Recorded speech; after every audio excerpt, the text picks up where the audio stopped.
Hello बच्चों, कैसे हैं आप सभी। आई होप आप सभी अच्छे होंगे। तो हम आ चुके हैं नई वीडियो के साथ में। हमारा टॉपिक चल रहा था संसाधन एवं विकास, जो कि कक्षा 10 के चैप्टर 1 था ज्योग्राफी का। तो आज हम उस चैप्टर को एंड करेंगे। तो बचा हुआ जो टॉपिक है अपना वो अपन पढ़ लेते हैं। तो हमने इस चैप्टर में पहले संसाधनों के बारे में जाना कि संसाधन कितने प्रकार के होते हैं। उसके बाद संसाधनों का संरक्षण देखा, नियंत्रण देखा, सब कुछ देख लिया। अब देखिए नेक्स्ट है अपने टॉपिक का पॉइंट है भारत में भू उपयोग या फिर भूमि उपयोग। देखिए भारत में हो तो ये कहीं भी बने, भूमि है वो कुछ चीजों के काम आती है, जैसे कि कृषि है, तो कृषि भूमि बोल सकते हैं उसको। फिर चारण भूमि है जो पशुओं को चराने के लिए काम आती है, ठीक है। उसके बाद में वन भूमि है। तो ऐसी अलग अलग भूमियां होती है। कुछ अपने सड़कें बना देते हैं, सड़कों के लिए भूमि।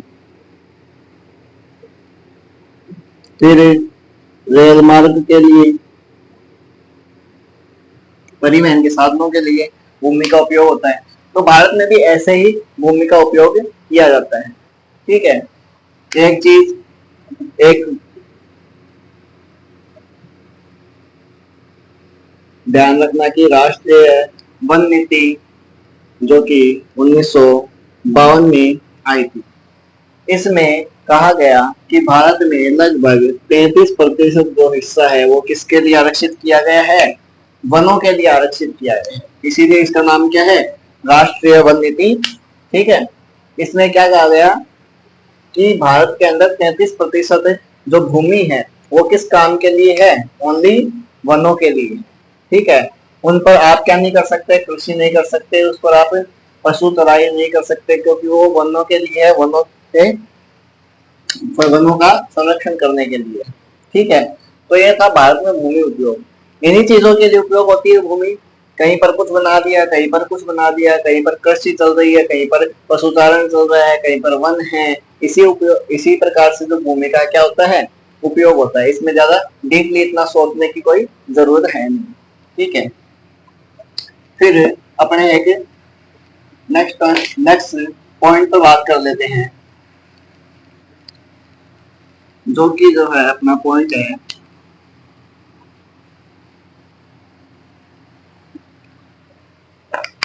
भूमि निम्नीकरण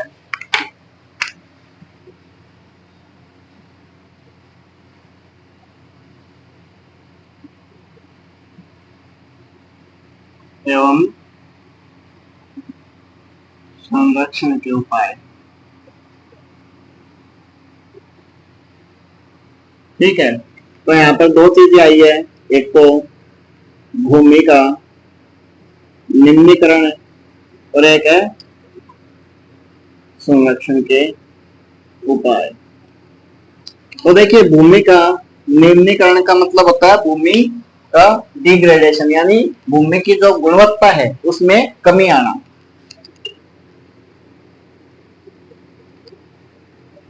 गुणवत्ता में क्या आना, कमी आना, जिसे अपन लैंड डिग्रेडेशन भी बोल देते हैं, ठीक है। और वो भूमि का जो निम्नीकरण हो रहा है या फिर भूमि की जो गुणवत्ता उसमें कमी आ रही है, उसके कारण क्या क्या है। तो कारण यही है कि भूमि जो संसाधन है अपना, उसका अपन क्या कर रहे हैं, जरूरत से ज्यादा इस्तेमाल कर रहे हैं।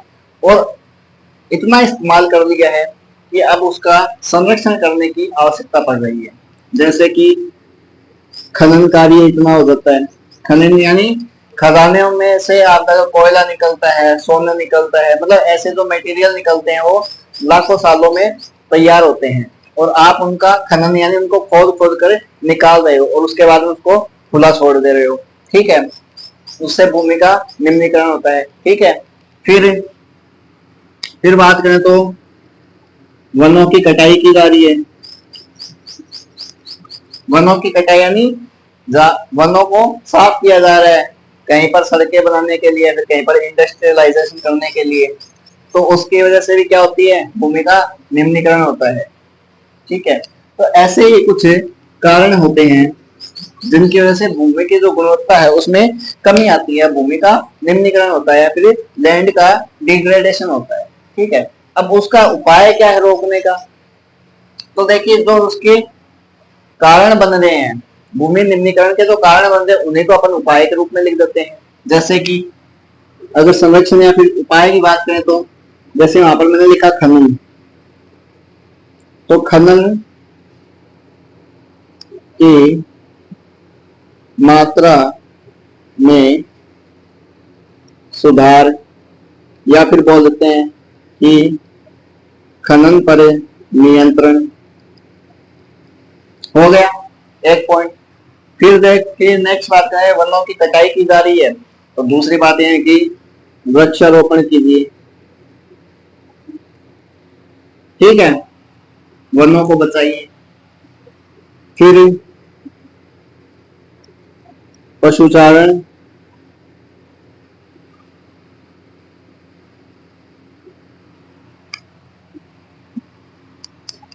पशुचारण पर नियंत्रण किया जाए। फिर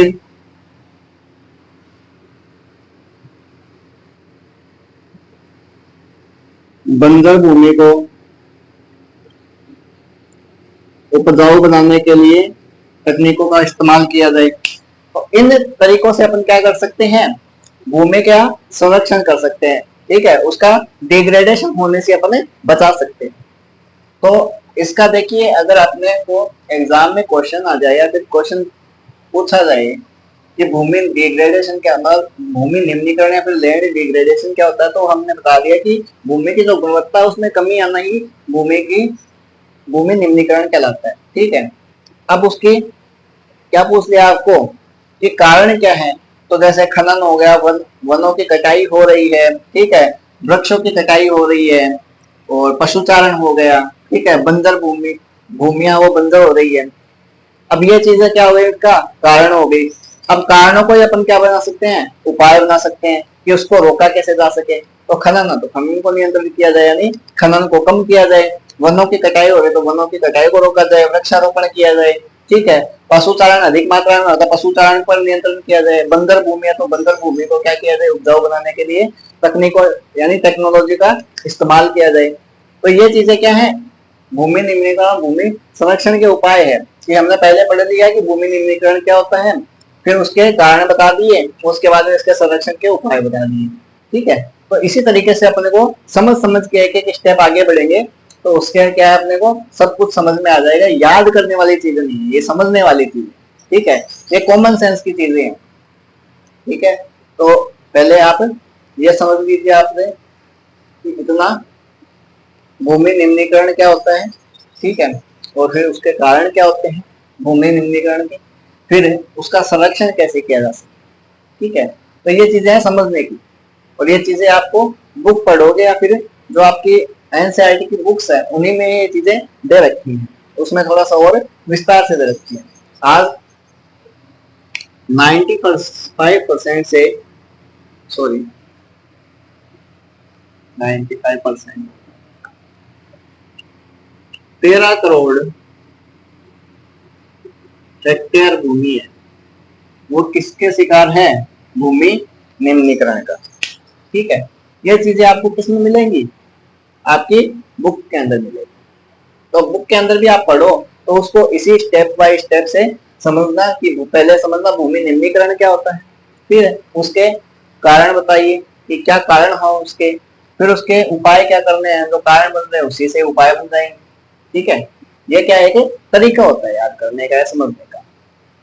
देखिए, ये तो थी कुछ भूमि से रिलेटेड बातें या फिर भूमि संसाधन से रिलेटेड बातें।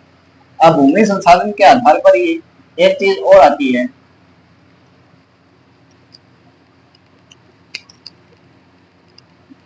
संसाधन की बात करें तो एक भूमि संसाधन के रिलेटेड ही एक चीज और आती है जो कि है मृदा संसाधन।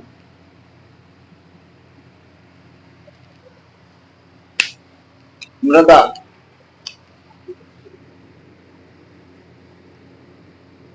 सॉइल, ठीक है। अब देखिए, एक तो हो गए मृदा, जिसे अपन इंग्लिश में बोल देते हैं सॉइल।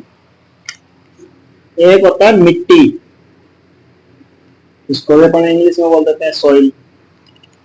दोनों में फर्क क्या है? ये भी सॉइल है और ये भी सॉइल है। अब आप बोलोगे कि दोनों तो एक ही बात है, मृदा बोलो मिट्टी बोलो, एक ही बात है, पर एक बात नहीं होती। ये आप अगर प्रोनाउंसिएशन के हिसाब से देखो तो सॉइल मृदा या फिर मिट्टी सॉइल एक ही बात होती है, पर अपन अगर इसको साइंटिफिक रीजन के आधार पर देखें तो दोनों अलग अलग चीजें हैं। मिट्टी है वो आपके जो जमीन है या फिर भूमि है उसकी ऊपरी लेयर होती है, ठीक है। ऊपरी लेयर कौन सी? जो कि रेत के छोटे छोटे कण होते हैं, वो क्या होते हैं? आपकी मिट्टी बोल देते हैं। पर मृदा है, ठीक है, वो उस चीज को नहीं बोले। मृदा आपकी अलग अलग चीजों से मिलकर बनी है, जैसे कि ह्यूमस हो गया, ठीक है, फिर जो पत्थरों के टूटने से बनती है, फिर नदियों द्वारा निक्षेप से बनती है, या नदियों के द्वारा जो मिट्टियां फिर गाद बहाकर लाया जाता है, उसके द्वारा मृदा का निर्माण होता है। तो अलग अलग चीजों से मिलकर क्या बनती है? आपकी मृदा बनती है। जबकि मिट्टी आपको रेत को भी बोल सकते हो, ठीक है, मिट्टी को अपन मृतिका भी बोल सकते हैं, एक ही बात होती है। तो यहाँ पर आपको ये ध्यान रखना है कि मृदा और मिट्टी में थोड़ा फर्क होता है। हाँ, प्रोनाउंसिएशन एक ही चीज होती है कि मृदा या फिर मिट्टी एक ही बात है, पर अगर साइंटिफिक रीजन के हिसाब से देखें तो मृदा और मिट्टी है वो अलग अलग चीजें होती हैं। ज्यादा कुछ डिफरेंस नहीं है, बस थोड़ा डिफरेंस पाया जाता है कि मिट्टी किस रूप से बनती है और मृदा है वो बहुत से चीजों से मिलकर बनती है, ठीक है। ये चीज यहाँ पर समझने वाली थी। अब देखिए, मृदा है वो अलग अलग प्रकार की होती है, उसके कलर भी अलग अलग होते हैं, ठीक है, उसकी डेप्थ यानी गहराई अलग अलग होती है, ठीक है, उसकी जो उपजाऊ क्षमता है या फिर उपजाऊपन है वो भी क्या होता है? अलग अलग होता है। किसी मृदा का कुछ काम होता है या फिर कोई मृदा है वो किसी प्रकार की होती है। जैसे आप देखो कि राजस्थान की बात करें अपन, तो राजस्थान के पश्चिमी भाग में जिस प्रकार की मृदा पाई जाती है उसके ठीक विपरीत या फिर बोल देते हैं उससे बहुत अधिक सही मात्रा में या फिर इस मिट्टी में और इस मिट्टी में जमीन आसमान का फर्क दिख जाएगा। क्योंकि यहाँ पर जो यानी जैसलमेर साइड जो आपके मिट्टियां पाई जाएगी वो कैसी होगी? एकदम बलुई या फिर एकदम ऐसी मृदा होगी जिसके अंदर आप पानी डालोगे तो क्या होगा? पानी अंदर सोख लेगी वो तुरंत, ठीक है। यहाँ पर क्या होता है कि पानी है वो एक लिमिट तक सोखती है मिट्टी। तो इस हिसाब से अपन बोलें कि उसकी डेप्थ की, उसका कलर है, उसकी उपजाऊ क्षमता है, तो इस हिसाब से जैसे यहाँ पर अंतर पाया जा रहा है उस हिसाब से अलग अलग प्रकार की मृदाएं पाई जाती हैं, ठीक है। तो देखिए, हम पढ़ेंगे अब मृदाओं के बारे में। तो हमने देखा है कि मृदा और मिट्टी में फर्क क्या क्या होता है। अब मृदा है, मृदा संसाधन किस काम आता है? पहली बात तो ये है कि मृदा संसाधन किस काम आता है, होता क्या है। तो मृदा की हमने बात कर ली कि मृदा होती क्या है, पर ये काम किस लिए आता है? तो सिंपल सी चीज है, मृदा काम किस लिए आती है? आपके कृषि कार्यों के लिए, ठीक है, वनों को संरक्षित करने के लिए, अपघटन क्रियाओं को नियंत्रित करने के लिए, ऐसी चीजों के लिए क्या आपकी मृदा काम आती है। देखिए, मृदा है वो उसकी प्रक्रिया अलग है बनने की, ये अलग अलग चीजों से मिलकर बनती है, ठीक है। अब इनके रंग की बात करें तो रंग के आधार पर अलग अलग प्रकार के होते हैं, इनकी गहराई अलग होती है, ठीक है। इनकी जो एज होती है, आयु होती है, वो भी अलग अलग होती है। तो अलग अलग चीजों से मिलकर मृदा का निर्माण होता है। अब देखिए, अगर मृदा की बात करें अपने, तो मृदा है संसाधनों का। मृदा संसाधन के बारे में हमने जान लिया कि मृदा संसाधन होता है क्या। संसाधन का एक रूप हो गया भाई, ठीक है, संसाधन के रूप में है मृदा, जैसे मानव भी एक संसाधन के रूप में, उसी प्रकार से मृदा भी एक संसाधन के रूप में। मृदा क्या होती है, हमने जान लिया कि मृदा है वो मिट्टी का एक रूप होती है, पर या फिर रेत का एक रूप होती है, पर उसमें अलग अलग क्या मिले होते हैं, चीजें मिले होती हैं, जैसे कि ह्यूमस मिला होता है, पत्थरों के टुकड़े मिलते हैं, अलग अलग चीजें मिली होती हैं। अब बात करें कि मृदा संसाधन का वर्गीकरण की। वर्गीकरण का मतलब है कि मृदाएं हैं वो कितनी प्रकार की होती हैं, या अलग अलग मृदा होती हैं।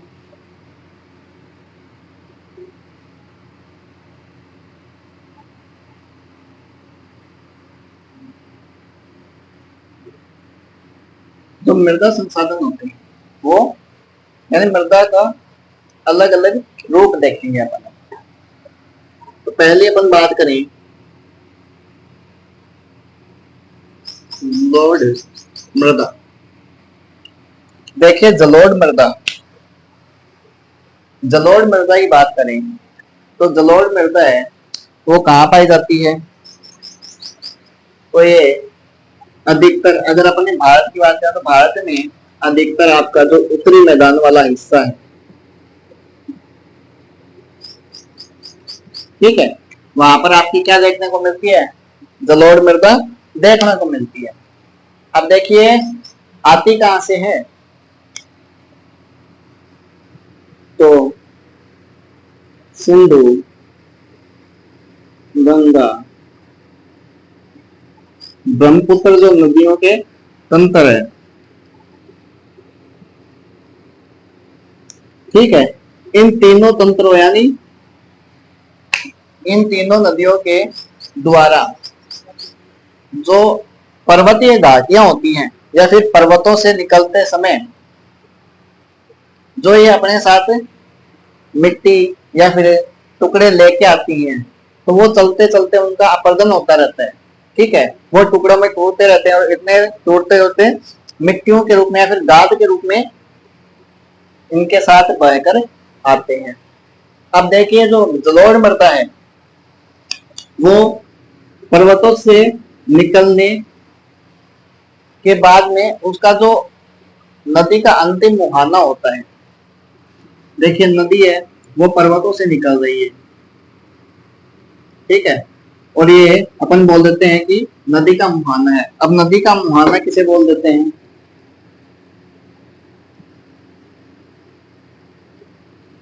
तो नदी का मुहाना होता है जहां पर नदी है वो अपना संपूर्ण जल गिराती है, यानी नदी का जहां पर अंत होता है वो होता है नदी का मुहाना। यानी पर्वतों से नदियां निकलती है, कुछ नदियां तो पर्वतों से निकलती हैं और वो अपना जाकर जल वो किसमें गिरा देती हैं, सागरों फिर महासागरों में गिरा देती है। तो सागरों और महासागरों में जहां वो जल गिराती हैं वहां पर क्या होता है, नदी का मुहाना होता है। तो यहां से लेकर और जो यहाँ पर पर्वतों से निकलती है इसके बीच से क्या लेकर आती हैं, अलग अलग धाराओं के अंदर क्या लेकर आती हैं, जलोढ़ मृदा लेकर आती है, ठीक है। यहां से जब नदी निकलती है तो जलोढ़ मृदा का जो या फिर जलोढ़ मृदा के जो कण हैं, ठीक है, उनका आकार थोड़ा क्या होता है, बड़ा होता है। यहाँ से कहां से, पर्वतों से या फिर पर्वतीय घाटियों से निकलते समय जो मृदा है उसका आकार क्या होता है, वो होता है बड़ा, ठीक है। जब वो नदी के मुहाने तक पहुंचती है जलोढ़ी मृदा, तो उसके कणों का अपने को आकार मिलता है छोटा, ठीक है। यहां से ये जो ढाल है इस क्षेत्र में ये क्या करती है, अपनी जलोढ़ मृदा है उसको बिछाते हुए चली जाती है नदी है, ठीक है। कोई भी नदी है, जैसे उदाहरण के लिए अपन सिंधु है, गंगा है, फिर ब्रह्मपुत्र है, ये जो नदियां हैं वो जिन जिन पर्वतीय घाटियों से निकलती हैं, वहां से लेकर जो अपने नदी का जल गिराती हैं, तो उसके बीच में जो उसका मैदान होता है, जिसे अपन जैसे ब्रह्मपुत्र की बात करें तो ब्रह्मपुत्र के नदी घाटी का मैदान हो गया, गंगा की बात करें तो गंगा मैदान हो गया, सिंधु तो सिंधु का बहाने का बाद में जो मैदान बनता है इससे, तो इनके द्वारा जो मैदान बनाए जाते हैं वो जलोढ़ मिट्टी के होते हैं, और जो वहां पर लगभग उत्तरी मैदानों या फिर उत्तरी भारत के उत्तरी इलाकों में मिलते हैं, जिसे अपन उत्तर के मैदान के नाम से जानते हैं। इस क्षेत्रों में जैसे कि ये तीन नदियां हैं, वो इन क्षेत्रों में क्या करती है, जलोढ़ मिट्टी क्या करती है, अपने साथ बहा कर लाती है और उसको जमाते हुए फिर नदी वो आगे चली जाती है, और उससे ही जो जलोढ़ मिट्टी के मैदानों का निर्माण होता है। ठीक है, अब जलोढ़ मिट्टी की बात करें तो मैंने ये बता दिया कि जब वहां से निकलती है तो कणों का आकार बड़ा होता है, यहाँ तक मुहाने तक आते आते कणों का आकार छोटा होता जाता है। ठीक है, अब जब यहाँ से कोई नदी निकलती है तो निकलते टाइम जो ढाल होता है बीच में क्या है, एक मैदानी रूप का हिस्सा होता है, यानी जब नदी जिस घाटी से निकलती है तो उसके नीचे क्या होता है, एक मैदान जैसा भाग होता है, उसको अपन बोल देते हैं चो। ठीक है, उस संरचना को अपन बोल देते हैं चो, और ये कहां पर पाई जाती है, जहां से नदी का उद्गम होता है वहां पर पाई जाती है। ठीक है, अब देखिए बात करें जलोढ़ मृदा की, तो जलोढ़ मृदा है वो क्या है, बहुत उपजाऊ होती है। ठीक है, गेहूं, चावल, ठीक है, या फिर दलहन जो फसलें हैं, दालों वाली फसलें हैं, उनके लिए ये बहुत उपजाऊ है या फिर बहुत महत्वपूर्ण मृदा या फिर मिट्टी है। ठीक है, और बात करें तो ये सिंपल सी चीज है कि नदियों के द्वारा बहाकर लाई गई मृदा है, अपने बोल सकते हैं। चलिए एक बार इसको ठीक से लिखते हैं, फिर धीरे धीरे आपको समझ में आ जाएगी ये चीज। ये तो हमने समझने के लिए बनाया, और अपन इसको अगर लिखें तरीके से,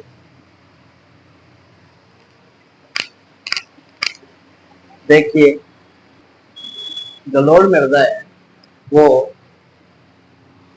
हमने बात की कहां से निकलती है, सॉरी कहां से इसका उद्गम है, नदियों के द्वारा उसके उद्गम स्थल से साथ में बहती हुई आती है, और कहां पर अपने मैदानों में इसको बिछाते हुए नदियां कहा जाती है, अपने सागरों में गिर जाती है। अब देखिए इनके बारे में मैं जल्दी जल्दी लिख देता हूँ, और आपको सिर्फ लिखने का प्रोसेस है वो आप जल्दी जल्दी कर लेना।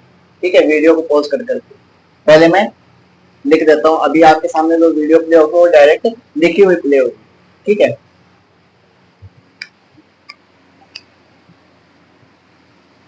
तो देखिए ये मैंने कुछ जानकारी यहाँ पर लिख दिया जलोढ़ मृदा के बारे में, जो आप लिख लेना, आपको समझने में आसानी हो जाएगी कि देश की एक तो महत्वपूर्ण मृदा है।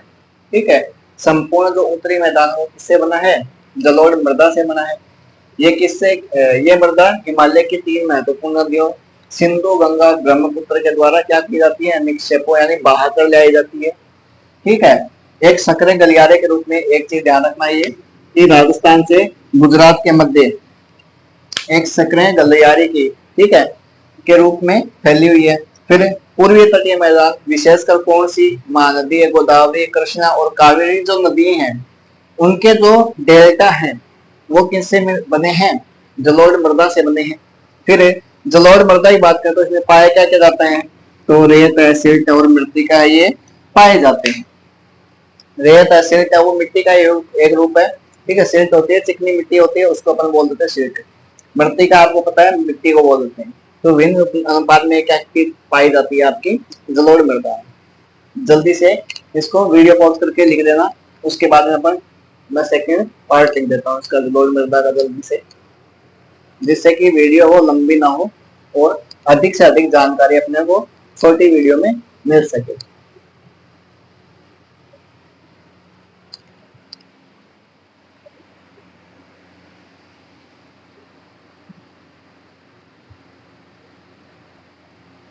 देखिए इसके बाद में नेक्स्ट आप लिख रहा है ये चीजें कि नदी के मुहाने से घाटी के, मैंने बताया था कि जहां पर नदी का मुहाना होता है उससे अपने ऊपर की ओर चले जहां से नदी निकलती है, तो वहां पर अपने को कंपेरेटिवली जो कंकड़ या फिर अपन बोल सकते हैं मृदा के जो आकार है वो थोड़ा बड़ा, यानी कंकड़ों की मात्रा थोड़ी मिलेगी उसमें, परंतु नदी के मुहाने तक वो चीजें कम हो जाती हैं। इसीलिए यहाँ पर लिखा है कि नदी के मुहाने से घाटी में ऊपर की ओर जाने पर मृदा के कणों का क्या होता है, आकार बढ़ता है। फिर है ये चीज नहीं है कि जलोढ़ मृदा वो दो प्रकार की, एक होती है पुरानी या फिर एक नई। ठीक है, दो प्रकार की जलोढ़ मृदाएं होती है, एक तो पुरानी एक नई। पुरानी में क्या होते हैं, कंकड़ की मात्रा अधिक होती है। कंकड़ इंटू से कि जो मृदा है उसके जो कण होते हैं वो मोटे पाए जाते हैं, और जो नई जलोढ़ मृदा होती है उसमें जो कंकड़ है वो क्या पाए जाते हैं, महीन पाए जाते हैं, यानी छोटे छोटे, बिल्कुल छोटे छोटे हैं, ना के बराबर बोल सकते हैं अपने, वो पाए जाते हैं। फिर ये बताया था मैंने कि उपजाऊ बहुत है मृदा किन की, जो गेहूं चावल गन्ने या फिर दलहन फसलों के लिए क्या है, उपयुक्त है। इसमें पाया क्या क्या जाता है, तो पोटास पाया जाता है, फास्फोरस पाया जाता है और चूना पाया जाता है।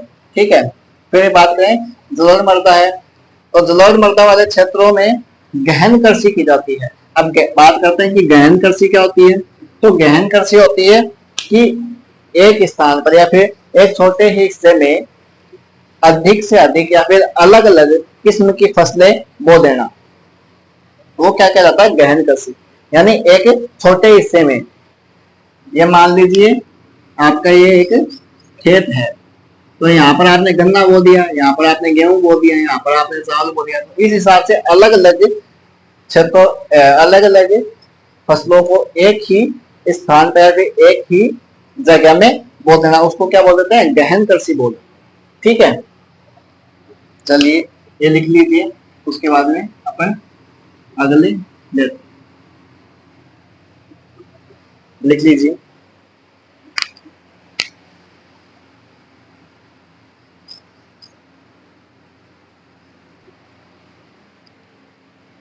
तो देखिए ये थी जलोढ़ मृदा, जलोढ़ मृदा के बारे में हमने पढ़ा। अब देखिए अपन नेक्स्ट अगली मृदा लेते हैं।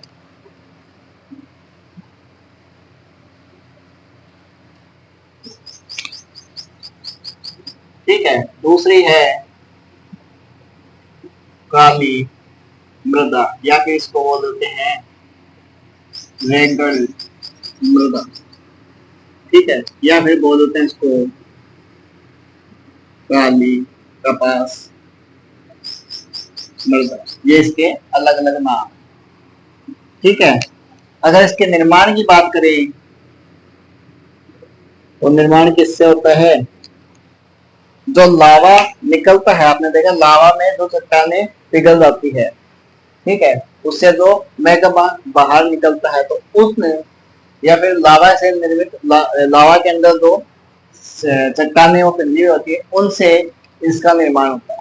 ठीक है, इसका निर्माण होता है काली मृदा का या फिर रेगड़ मृदा का या फिर काली कपास मृदा का निर्माण होता है। किससे होता है, लावा निर्मित मिट्टी है ये।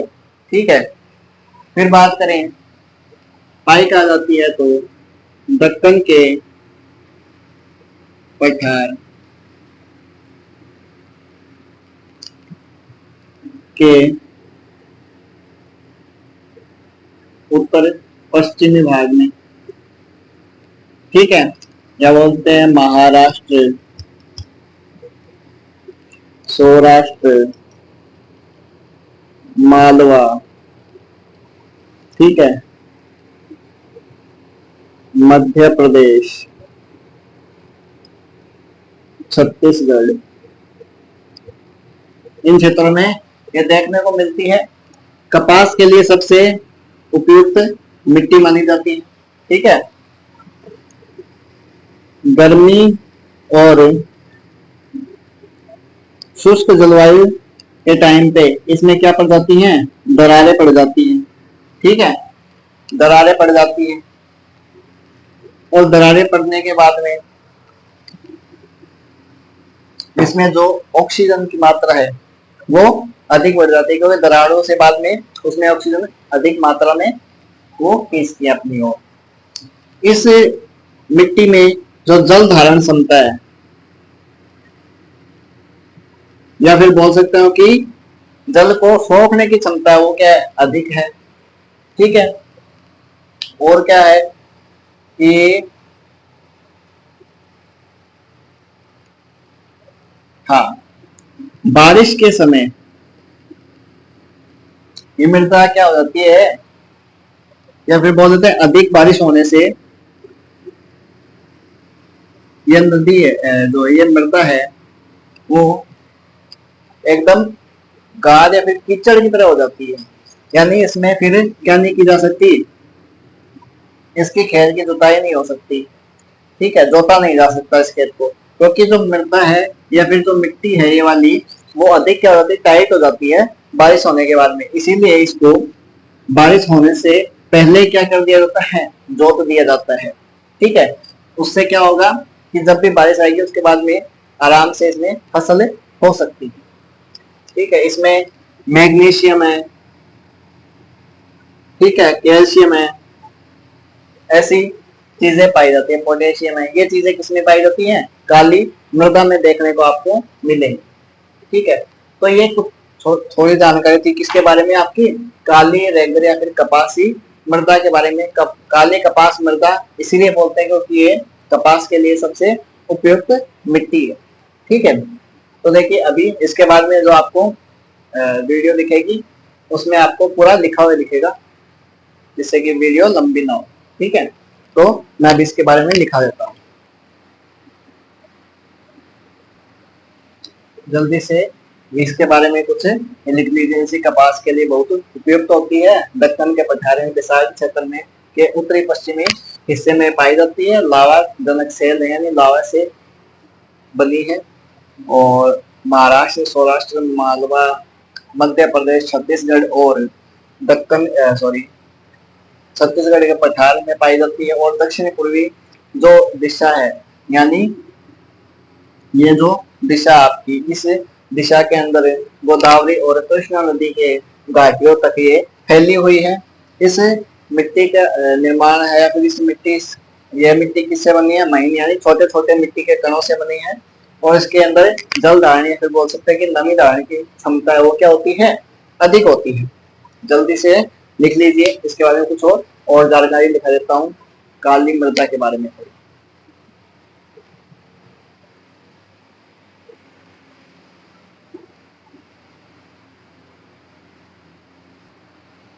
इसके बाद में ये चीजें लिख लीजिए काली मृदा के बारे में। इसमें कैल्शियम कार्बोनेट है, मैग्नीशियम है, पोटास है, ठीक है, और चूना पाया जाता है। फॉस्फोरस है इसमें कम पाया जाता है, फॉस्फोरस की मात्रा इसमें कम होती है। गर्म और शुष्क मौसम में इस मृदा में क्या पाई जाती है, गहरी दरारें पड़ जाती है, जिससे कि इसमें वायु का मिश्रण क्या हो जाता है, अच्छी तरह से हो पाता है। ठीक है, गीली होने पर ये क्या हो जाती है, मृदा चिपचिपी हो जाती है। ठीक है, और इसे क्या होता है, जोतना इसको बहुत मुश्किल हो जाता है या फिर कठिन हो जाता है। इसीलिए इसको जुताई से, इसकी जो जुताई है वो मानसून प्रारंभ होने से पहले ही कर दी जाती है। फिर बोल सकते हैं मानसून की जब पहली बारिश होती है तभी इसकी क्या की जाती है, जुताई की जाती है। तो यह थी आपकी काली और रेगड़ मृदा या फिर काली कपास मृदा। लिख लीजिए जल्दी से इसके बारे में। इसके बाद में अपने नेक्स्ट मृदा लेते हैं।